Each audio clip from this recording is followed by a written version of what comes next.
Good afternoon, everyone, and thank you for joining the H.C. Wainwright's 26th Annual Global Investment Conference. My name is Max Marr. I'm an analyst here on the corporate access team. At HCW, we have a total of 24 publishing senior analysts and over 600 companies covered across all sectors. Please visit hcwco.com for more information. With that said, have a productive, enjoyable day, and I'd like to introduce our presenter. I'd like to welcome the SoundHound AI team.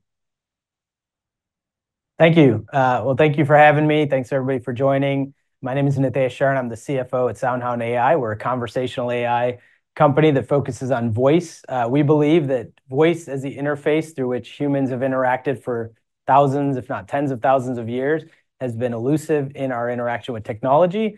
And we're here to really change that. We believe that the next major shift in how humans interact with technology is going to be increasingly through voice, in particular, building more natural conversations. I'll walk you through a little bit of our journey. I'll walk you through our technology. I think the best way to understand what we do is to see it live in action. And so I'm going to show you just a couple of demos of how we apply and what we're doing today in the real world. And then I think at the end, we'll have time for some questions. Just disclaimer, we're a public company, so I'll keep everything aligned to forward-looking statements and things that we say in the public domain. This first demo, this is actually technology that launched about 8 years ago. And when I play it, I hope one thing you'll see is that it state, even at that juncture, how advanced it is from a technological capability in terms of speed interaction. It's technology's ability to understand conversations, even comparative today to versus your typical voice assistants and so forth. So it's a quick 50-second demo. The person speaking is our co-founder, CEO, 𝗖𝗢𝗡𝗘𝗖𝗧. I'll talk more about their journey in a second, but I just want to play this to give you a flavor of what we do, what our technology is. This is fully home-built, our proprietary technology. How many days are there between the day after tomorrow and 3 days before the second Thursday of November of 2022? 2,714 days between the day after tomorrow and Monday, November 7th, 2022. What is the population and capital for Japan and China and their areas in square miles and square kilometers? And also tell me how many people live in India and what is the area code for Germany, France, and Italy?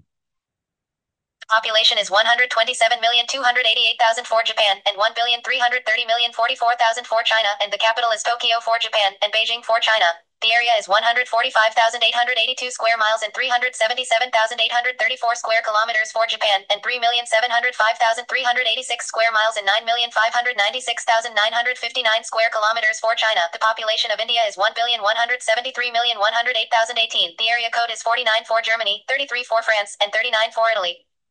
Thank you. You're quite welcome.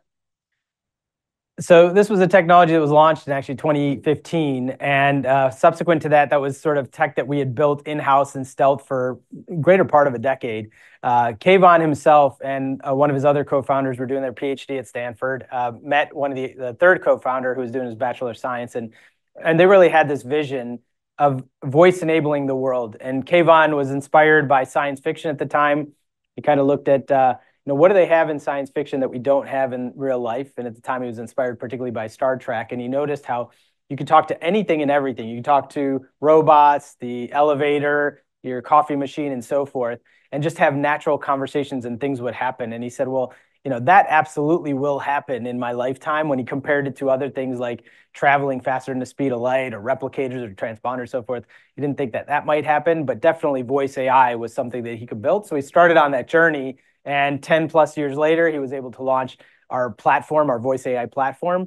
It got a lot of traction. The day that we had this was actually a grainy video that a journalist had sort of captured, went viral on Reddit, had 2 million views on that day. Most of the time when people see this demo, they kind of go, wow, that's pretty impressive, even better than human capabilities, because most people don't remember the population of every country out there or the area code or zip code and so forth. But you can quickly scrape the web. You can quickly access data domains that the internet has accessible and real time have a conversation, get any information you want back and so forth. And that was sort of the vision that was built. So, with that, our ultimate mission is about voice enabling the world with conversational intelligence. Again, we think there are many, many use cases. So our goal is to build technology that exceeds human capabilities. And we're trying to create these ecosystems and interactions where we could provide value and delight to consumers all over the world. And we're doing this by integrating an ecosystem of billions of products. I'll unpack a bit more of what those are. and really ultimately trying to create new monetization streams. And I'll talk more about our business model as well. Our journey, again, I mentioned sort of foundings in the mid-2000s, pre-iPhone days. Really, we're working in stealth for many years. We got some notoriety around our music recognition app, which was at the time state-of-the-art, ahead of competition. You could just hum if you had a song in your head, and you could hum and query and identify it. And that was technology that even the big tech didn't really unlock until a decade later. So we always had this sort of technological angle, core engineering, foundation and deep innovation and technology, and we built up an IP stack in the hundreds that is a real differentiator and competitive mode for us. When we launched the platform in that video that you saw, we were able to get traction, and you can see that in the middle of the page, with major brands, and particularly around voice-enabling products, and most specifically in automotive. So the automotive vendors, OEMs, were looking for a sort of replacement to the incumbent player, and wanted somebody with better innovation, better technology, more flexible, faster, all those things. And we got traction with the number of brands to where now, even today, we have over 20 of the global brands. You can see some of those on the page. One of the benefits of starting with automotive was that its global footprint required us to build out languages. So on the bottom of the slide, you can see the languages or flags. At least we're in over 25 languages. We have a roadmap of another dozen or so. And we're in many acoustic variations, meaning there's a lot of background noise, a lot of different environments, but also different accents. And English is very different in the US as it is in the UK, as it is in parts of Asia, as it is in Australia, and so forth. And we've built that so that the technology can be global in footprint. We went public a couple of years ago. We've been scaling, we've been growing at a CAGR of over 50% for the last several years, and our outlook is to continue to grow and even inflect faster. We have been in investment mode historically. We are targeting getting to break even next year. And you can see the latest inflections in our roadmap have been to expand into voice-enabled services. And you can see on the right side of this page is in particular around food ordering. So we're getting a lot of traction with major QSRs. And think of this as when you go into a drive-through, for example, most people don't go, wow, that was the best experience of ever. But automation can really improve. First, restaurants, particularly post-pandemic, have seen major labor shortage issues, cost pressures, inflationary, both on the labor side as well as commodity costs, inconsistency of service. One of the benchmarks we use to talk about how effective is the technology is order completion rate. So if you as a consumer go into a drive-through or call in for pizza, what's the percentage of time that you get exactly what you wanted, what you paid for? And what we found post-pandemic is actually humans themselves are not perfect. I don't know everybody's personal experiences, but again, oftentimes you'll order cheeseburger without pickles and you'll still get the pickles, or you'll say you wanted a large French fries, you'll get onion rings. Those things happen all the time. Well, we're now launching and scaling with restaurants where actually day one out of the gate, we're at comparable to human performance. And in fact, in many cases, even exceeding it. The tech never gets tired, runs 24/7. Some of the partners we have are 24/7 restaurants. Once you train it, you don't have to retrain it, like your summer hires and so forth. And by the way, you can program it for upsell. So one of the benefits is not only cost arbitrage, but it's also ticket upsell. So we're seeing in some cases 10, 15, 20% uplift in ticket prices, which now all of a sudden changes the game and equation for QSRs to actual revenue generation opportunity. So scaling, again, you can see some of those brands that we've been doing. So to give you a little more flavor and being cognizant of time, there were two other quick demos I wanted to show. One is the application in the restaurant side to show you its use case. We also believe, by the way, sometimes the most efficient mechanism isn't necessarily voice to voice, meaning when you speak in and you say, I want a cheeseburger, French fries, and Coke, you don't necessarily want to wait for it. Sometimes it's better to have a visual confirmation board, and that's what you'll see in this next demo. So I'll just play this really quickly. Dynamic interaction from SoundHound. That means natural language understanding that happens as fast as you speak. The system is already listening. Watch the cart update in real time as we order. Can I get a pulled pork burger with a deli bun and mustard and pickles?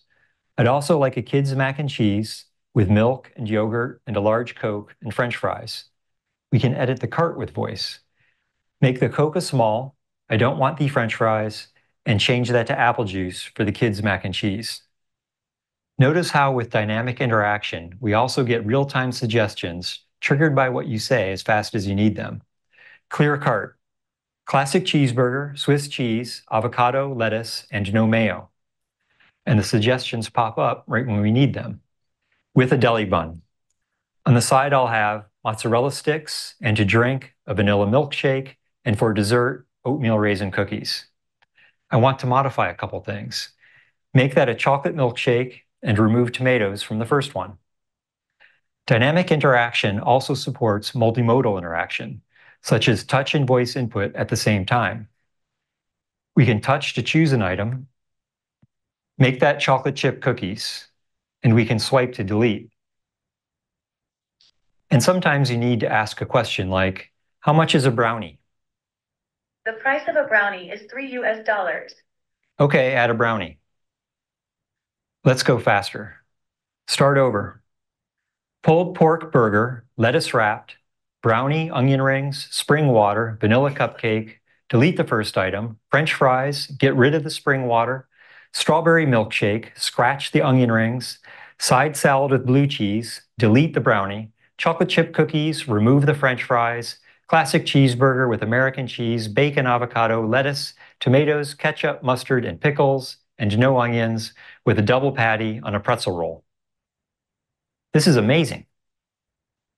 So there's a few technical things to unpack here, but in the interest of, I'm going to move forward. And actually, I think this video, I don't think, just to make sure there's time for questions, I'm probably going to skip it. Just imagine it's the best video you ever saw, but we do have it on our website. We're happy to send it to you, or you can go on the website. This one actually shows the application in the auto space, talks how we're integrating our technology to do both in-car controls, to integrate with cloud services like directions, navigation, weather, what happened in the game last night, what's going on with the stock, but also importantly, integration with LLM. So we do now, and one of the, we think, differentiators from a tech stack is we've built the voice engine. I mentioned deep IP stack. Well, also we can integrate and sort of arbitrate between different LLMs that are being built. And there's a whole scale of them. We believe there's different fiefdoms being created between the Microsoft OpenAI ecosystem or the Google Gemini Bard ecosystem, or et cetera, et cetera. Well, we are going to arbitrate amongst and across all of them. And we think that's a differentiating capability. So you'll see in this video, if you get a chance to take a look, that it talks about somebody saying, hey, can I get directions here? Or you know what, there's this weird sound on the brakes. What's the problem? We can ingest the operating manual of a car and actually have voice-enabled conversation for a driver rather than having to go to the glove compartment and thumb through an operating manual. We can, if you have your daughter in the back, you want to put her to sleep, you can say, could you please play, or read a story to put her to bed about the cow jumping over the moon. Like, you do those types of things now that allow major expansion of use case. And we're seeing tremendous growth in terms of the usage. One of the measures we talk about is in terms of consumer engagement is queries. And we now have a run rate of over 5 billion queries. It's been growing well north of 50% for several years running. So this is really happening. It's expanding, and we're making it live. Two really quick final ones. So to give you a sense of how do we make money, what's our operating model, what's our revenue generation? So we have these three pillars. On the left, we voice-enable products. So think of cars, TVs, other IoT, like smart appliances and so forth. One of the real benefits is that to unlock the power of the internet, not a lot of products, particularly with the growth in IoT, have the capacity, scale, or economics to have a keyboard, a GUI interface, et cetera. But all you need to unlock the power of voice is a small, inexpensive microphone. And so that, hundreds of billions of products being produced every year, and unlocking it, for us, this is a royalty stream. So in the automotive application, think of it as a royalty per car as they're shipped. We get economics on that. Historically, 2023 and prior, that was the biggest bulk of our business, over 90%, et cetera. But we're really growing in pillar two, which is services. So the food application I showed you is one vector of that, but you could think more broadly into customer service, appointments, reservations, other purchasing opportunities. This is more of a subscription SaaS model. So with a restaurant application like a White Castle or Jersey Mike's, et cetera, it's more of a fixed fee per month per location on a recurring basis. And then ultimately our vision and what we're trying to grow is monetization. And that's where you bring together voice-enabled services with voice-enabled products. And you can add on new economic streams and voice commerce and so forth, their ads or so forth. For example, imagine one example, well, I'll just do it because it's the time of year. You're watching football on a Sunday and you want to order pizza. You can talk to your TV and you say, hey, Vizio, order me Papa John's, and it can deliver your pepperoni pizza right in time for halftime, so you can get back for the second half. So that type of interaction, or a car interaction with coffee, on the way to work, those things allow for both lead gen economics and also transactional economics. That our model is to share it with the product creator. which really entices. It's getting a lot of traction, particularly with automotive and TV manufacturers, because they're now seeing whole new revenue streams that they're very excited about. Last thing, we've been, we believe fundamentally that it's, there's a tremendous organic growth opportunity. Our growth historically, the 50% CAGR, has been fully organic. We have started to do acquisitions. We've done, actually just recently announced our third acquisition. And we believe that it's going to happen both organically and inorganically. And we're trying to be very thoughtful and fiduciary stewards, but we think having a programmatic M&A profile makes a lot of sense. This most recent one, Amelia, it's actually headquartered here in New York. Very excited about. They have a long legacy of building very deep enterprise-grade intersections and expansion into use cases around financial services, healthcare, insurance, retail, hospitality, and deep integrations. And what's also exciting for us is this common sort of like amplification across channel. So they have very heavy text and chatbot type interactions, and we can bring our voice capabilities on top of them. So very excited about this acquisition. Just interest of time, I think I will pause there and open it up for questions. Thank you. Thanks for the clap. Appreciate you putting this together. You and the team of SoundHound AI. And for everyone who is curious or has a question, I guess just raise your hand and then we can go around. Yeah, sorry. Scott. You talk a little bit about the integration and what kind of lift some of these acquisitions are and how that impacts timeline profitability. Yeah, I mean, the three we did are very different flavors. One of them was in the restaurant tech space, which was an integration of team that had deep restaurant roots and expertise and had some integrations with some really good customers like Chipotle, et cetera. And we embedded that deeply in our team, and it was complementary, deep, sort of a bunch of, not me, but bright Stanford engineers coming together with restaurant people and accelerating the journey. And so that was more of a quick integration. The one we did in the summer which was more of an acqui-hire, a team dedicated, focused on building out that monetization pillar. Now, Amelia is more of running a bit as its own standalone, deep opportunities for integration across the voice stack and in the cloud backend, but it will run a little more independently. It's sort of the go-to-market motion with enterprise is different. So they all come in different flavors, different time horizons. Ultimately, we look at this as which one can be generative and accelerative in terms of our consumer journeys.